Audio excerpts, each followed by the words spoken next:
Assalamualaikum warahmatullahi wabarakatuh.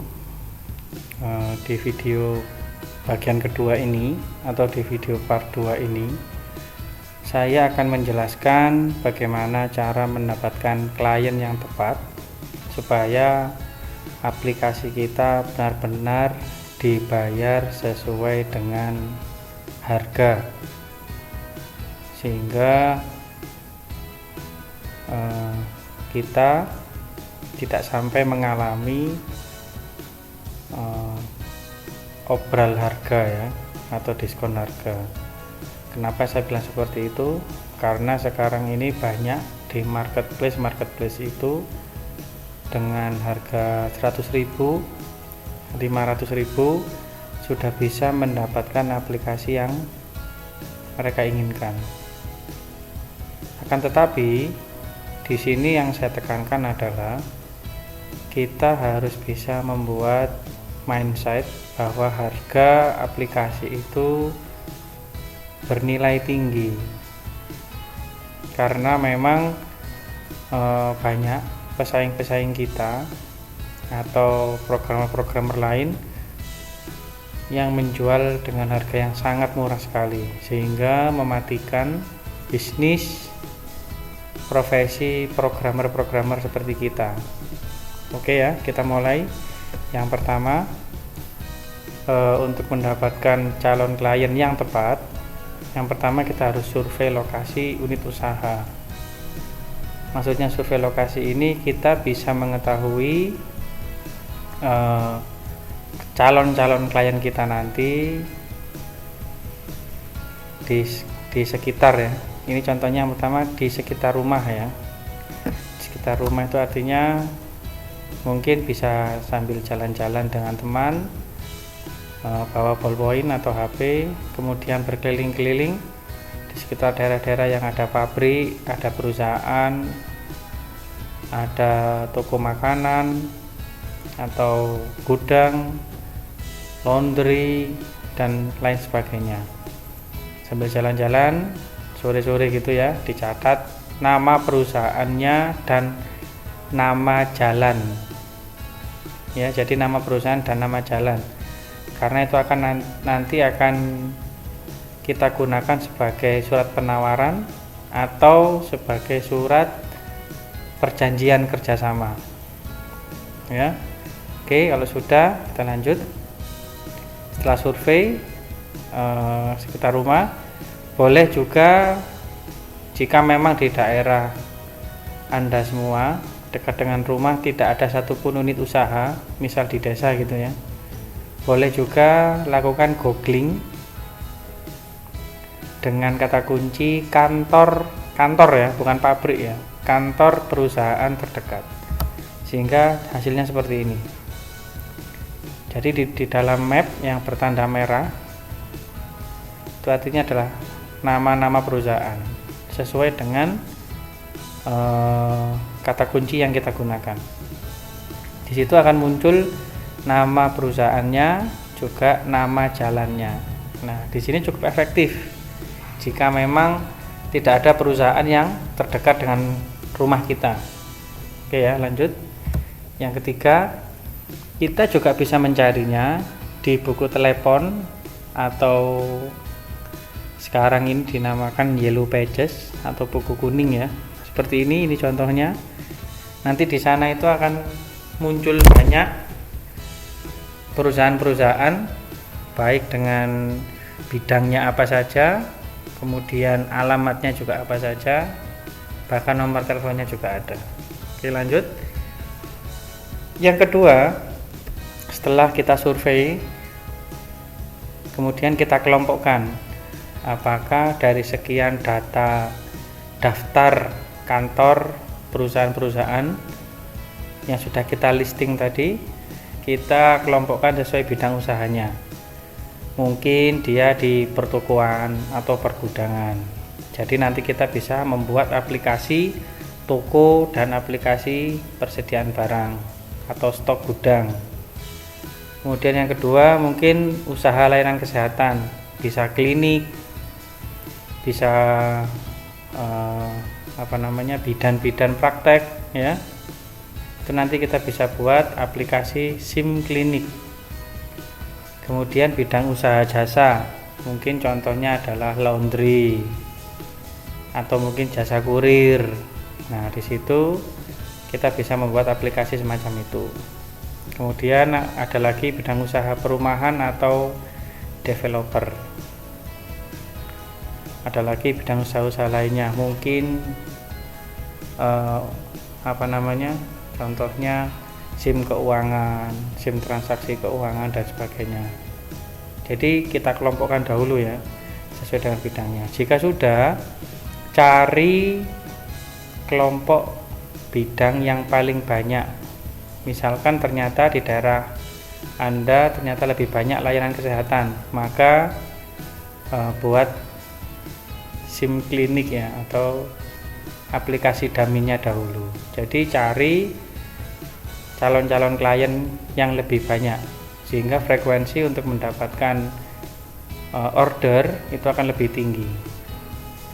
Tetap bukan berarti yang sedikit kelompoknya akan tidak closing ya, belum tentu, tapi setidaknya kita mencari yang tinggi. Karena apa? Satu aplikasi ini bisa dijual ke klien-klien yang lain yang bidangnya sama. Oke, lanjut ya. Yang ketiga, ini yang terpenting ya. Kadang-kadang kalau kita menggunakan surat penawaran langsung ke ke tempat-tempat usaha itu biasanya ditolak ataupun hanya dibiarkan saja, tidak di prospek ya. Ini yang cara yang terbaik yang sering saya gunakan. Yang ketiga, cari orang-orang yang terdekat dengan Anda dan bekerja di unit usaha tersebut. Contohnya, ternyata kakak Anda sekarang ini bekerja di klinik 24 jam. Nah, di situ bisa jadi prospek kita, atau mungkin tetangga kita, atau mungkin teman-teman kita. Karena saya yakin di antara orang-orang terdekat Anda pasti ada yang bekerja di unit-unit usaha yang dekat dengan rumah. Saya yakin itu ya. Maka itu jadikan pilot project pertama Anda. Jadi jangan jauh-jauh, jangan berada di perusahaan-perusahaan yang paling bagus, karena belum tentu perusahaan bagus itu mengambil order untuk pembuatan aplikasi ke kita ya. Mungkin itu. Oke, yang pertama, kalau sudah ketemu entah itu kakak, tetangga atau teman, yang pertama ajak komunikasi santai ya, ngopi sambil ngopi di kafe atau bagaimana, terserah. Kemudian yang kedua, tanyakan, ini yang penting ya, karena aplikasi itu fungsinya adalah memudahkan. Jadi yang ini yang penting, tanyakan kesulitan yang dihadapi saat bekerja. Maksudnya orang kantor ini artinya dia bekerjanya di kantor, yang duduk di atas komputer. Jangan cari calon prospek yang bekerjanya secara fisik ya, misal dia bekerja di pabrik sebagai tukang jahit, maka itu tidak akan efektif untuk kita. Jadi cari target calon prospek itu yang memang bekerjanya di kantor, dia duduk menghadapi komputer di depannya, seperti itu. Nah, kalau sudah ketemu, diajak ngopi santai ya, baru buat perjanjian atau kesepakatan dengan membantu pekerjaannya. Membantu maksudnya adalah mengatasi kesulitannya pada saat dia bekerja ya, secara gratis dengan membuat aplikasi dummy. Nah, di poin ketiga ini hampir rata-rata banyak orang yang setuju mereka dibuatkan aplikasi dummy. Dummy itu contoh ya, aplikasi contoh. Jadi bukan aplikasi yang sebenarnya akan digunakan. Hanya gambaran saja bahwa dengan aplikasi ini tujuannya adalah memudahkan teman-teman Anda tadi supaya tidak kesulitan lagi saat mengerjakan pekerjaannya. Oke, kalau sudah, yang terakhir minta nomor kontaknya. Ingat, hanya nomor kontaknya, jangan nomor kontak manajernya atau siapapun, jangan, itu nanti ada sesi tersendiri. Oke ya, kita lanjutkan ya. Nah, kemudian yang keempat, lakukan mapping sesuai dengan job desk klien atau orang yang sudah kita wawancarai tadi. Nah, cara mappingnya adalah merangkum hasil wawancara. Jadi nanti saat wawancara itu nanti bisa dengan merekam, bisa dengan menulis. Lebih enak merekam ya, karena dengan merekam itu kita bisa merangkum. Kalau menulis kadang-kadang mesti ada yang terlewat. Kalau saya biasanya saya rekam di handphone, kemudian saya dengarkan, kemudian saya rangkum.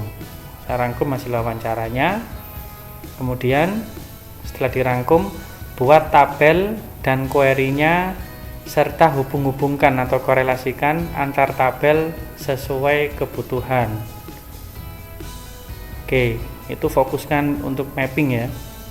Contoh mapping pun sudah saya jelaskan di video bagian pertama kemarin. Di situ kemarin saya menjelaskan tentang mapping contoh aplikasi gudang, contoh saja ya. Oke, lanjut ya. Yang kelima, buatlah aplikasi dummy dengan fitur standar. Ingat, fiturnya standar karena dummy. Ya. Yang pertama, hanya mengaktifkan hak akses. Ini saja yang penting, kayak yang lainnya jangan diaktifkan. Yang pertama, menambahkan data supaya mereka saat memakai aplikasi mereka bisa menambahkan data. Yang kedua, mengedit data, mereka juga bisa. Yang ketiga, mengimport data. Dan yang terakhir adalah view data. Untuk data lainnya seperti mencetak, kemudian ekspor data, jangan ditampilkan dahulu fitur itu. Oke ya. Nah, jika sudah, kemudian buat tampilan desktop atau tampilan login itu yang menarik. Biasanya gunakan wallpaper foto perusahaan. Sebagai contoh ini ya, saya tampilkan. Nah, ini contohnya. Ini contohnya. Ini kebetulan adalah salah satu perusahaan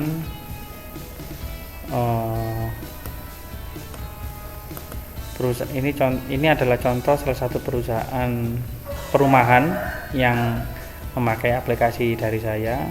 Kemudian ada lagi contohnya, atau yang ini juga perusahaan real estate ya, villa estate di Kota Batu.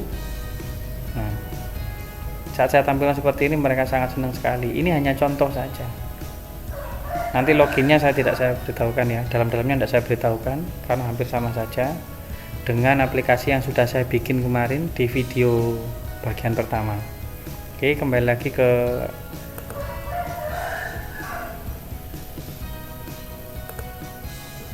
ya. Poin 5 ini sudah jelas ya. Ingat, fiturnya fitur standar ya.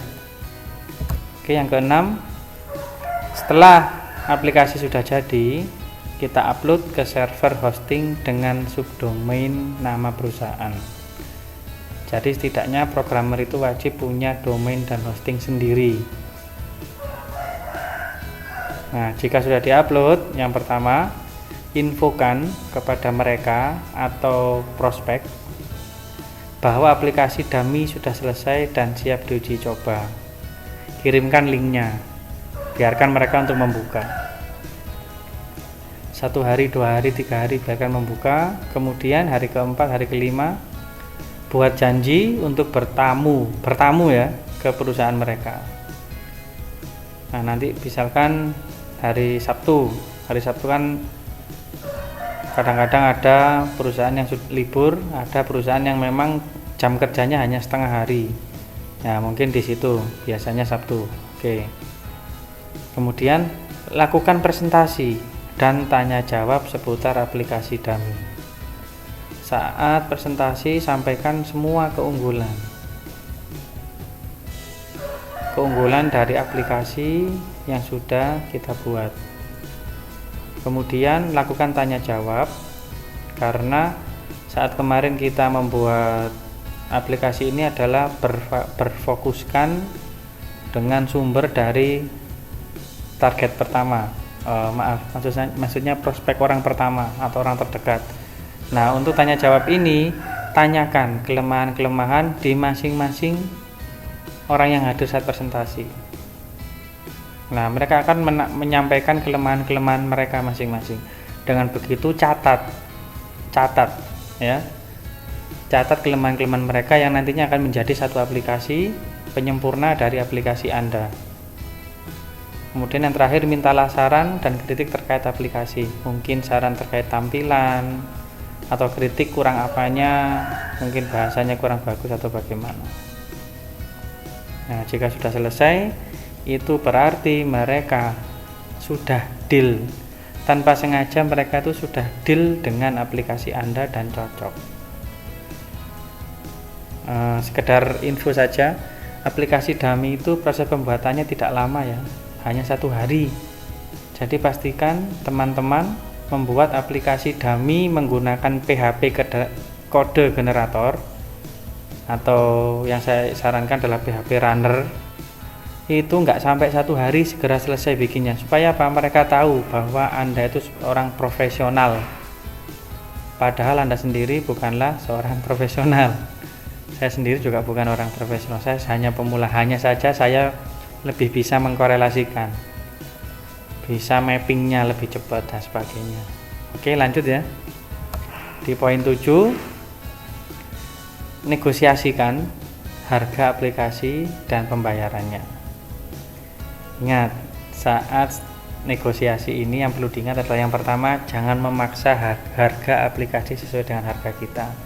Jadi saat mereka bertanya, harganya berapa Pak? Maka sampaikan bahwa harga aplikasi semacam ini yang pernah Anda buat atau saya buat dulu harganya 5 jutaan atau lebih, atau bolehlah menyampaikan 10 juta. Semua ini tergantung dari perusahaan yang Anda temui. Jika perusahaannya perusahaan besar, angka 10 juta, 15 juta, 20 juta itu adalah angka yang kecil.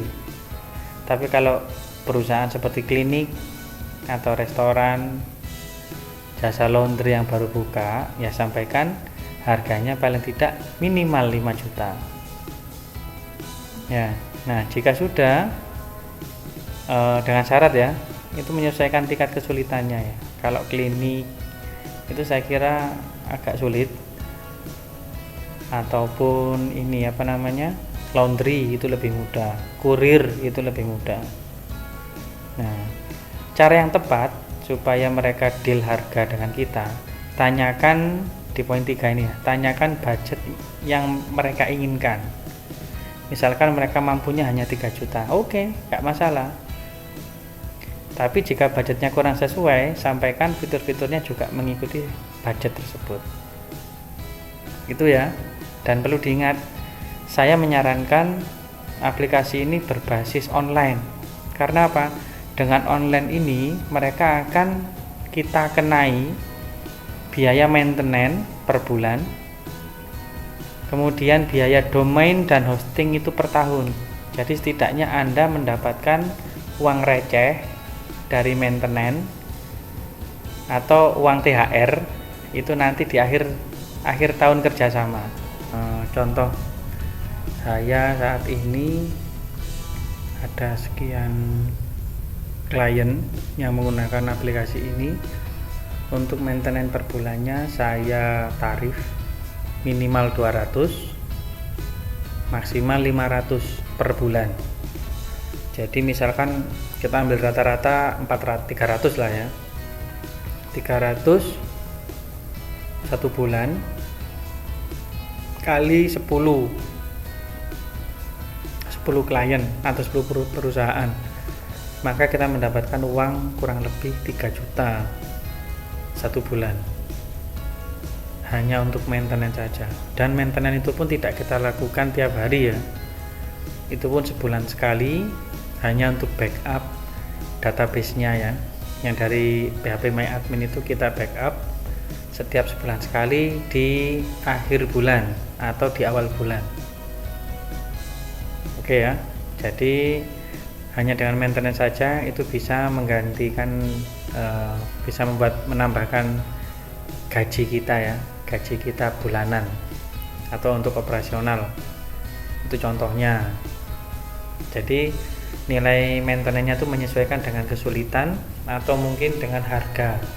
Jika harga aplikasinya mahal, artinya tinggi, berarti biaya maintenance-nya juga tinggi. Setidaknya minimal 5-10% itu adalah biaya maintenance. Jika misalkan harganya 10 juta, maka maintenance per bulannya itu antara 500 sampai 1 juta. Di range itu ya, bisa 300, bisa 600, 700. Nah, seperti itu. Oke, lanjut ya ke poin ke-8. Nah, ini. Setelah deal harga dengan klien pertama, yang pertama buat surat perjanjian kerjasama dengan klien. Kalau surat ini belum dibuat, jangan membuat aplikasinya. Hentikan. Ya. Karena jika surat ini belum dibuat, belum tentu klien akan membayar kita. Sebagai contoh, kemarin saya sudah mengupload contoh surat perjanjian kerjasama. Itu nanti bisa Anda dapatkan, Anda download di Facebook saya, ya. Dimana isinya itu adalah 30% pembayaran di awal dan sisanya di akhir aplikasi setelah selesai. Jadi misalkan deal harga 5 juta, maka perusahaan atau prospek kita atau klien kita wajib membayar 30% dari 5 juta, sekitar 1,5 juta.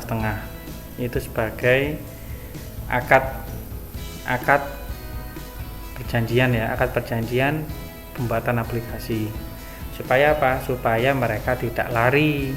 Karena pernah dulu saya buatkan tanpa membuat surat perjanjian, tanpa mereka DP dulu 30%. Saat aplikasi sudah jadi dan mereka hanya membatalkan dengan sepihak, sehingga saya rugi banyak ya, rugi waktu, rugi pemikiran dan sebagainya. Nah, jadi sesuai dengan pengalaman saya ya, ini ya, yang di poin 2 ini harus ada pembayaran di awal. Dan nilai ini bisa berubah ya, terserah Anda, mungkin 25%, mungkin 50%, yang jelas tidak bisa 100%. Karena apa? Perusahaan juga mungkin awal-awal meragukan dengan aplikasi yang kita buat. Nah, dengan 30% ini mereka akan berani bayar. Kira-kira mampu enggak programmer ini untuk menyelesaikan aplikasi?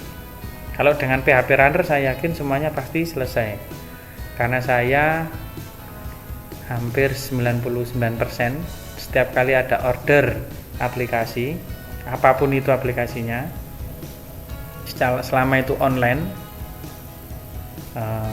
tidak ada satupun yang saya rugikan dan mereka semuanya puas, meskipun saya sendiri tidak bisa programmer, tidak bisa pemrograman. Nah, itu ya. Kemudian yang ketiga, tuliskan dalam surat perjanjian kerjasama itu lama pengerjaan maksimal 1 bulan, meski seminggu sudah selesai. Nah, yang 3 minggu bagaimana? Itu untuk trial, uji coba terus. Biasanya saya 1 minggu selesai, minggu keduanya saya trial dengan karyawan atau tutorial dengan karyawan, kemudian evaluasi, diperbaikan, minggu ketiga evaluasi lagi, perbaikan, dan minggu keempat sudah selesai. Biasanya sudah pembayaran dan lunas. Kemudian di surat perjanjian ini wajib dicetak rangkap 2 ya. Kemudian bubukan materai di masing-masing 1.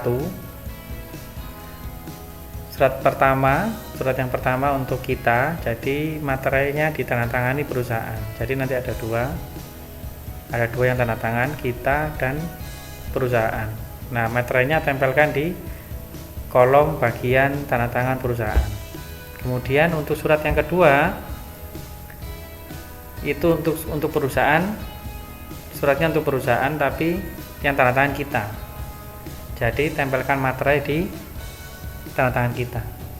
Jangan ada satupun stempel karena itu memakai materai, ya.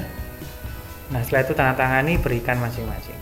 Jika ada poin-poin yang ditanyakan oleh perusahaan, ya kita jawab, kita jelaskan dengan baik. Intinya di sini di dalam surat itu sudah saya buat win-win solution, di mana kedua belah pihak tidak dirugikan. Oke ya, lanjut.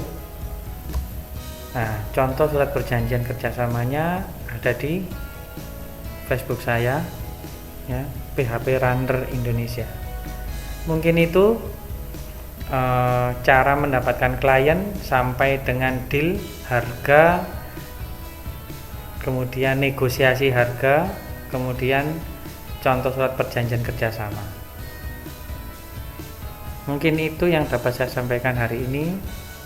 Kurang lebihnya saya mohon maaf jika ada kalimat atau tutur kata saya yang kurang pas, karena memang semua ini saya kerjakan secara otodidak, tidak ada tutorial apapun. Semuanya murni, tidak ada clickbait atau pancingan, karena ini memang berasal dari pengalaman-pengalaman saya. Oke ya, seperti itu saya akhiri. Wassalamualaikum warahmatullahi wabarakatuh.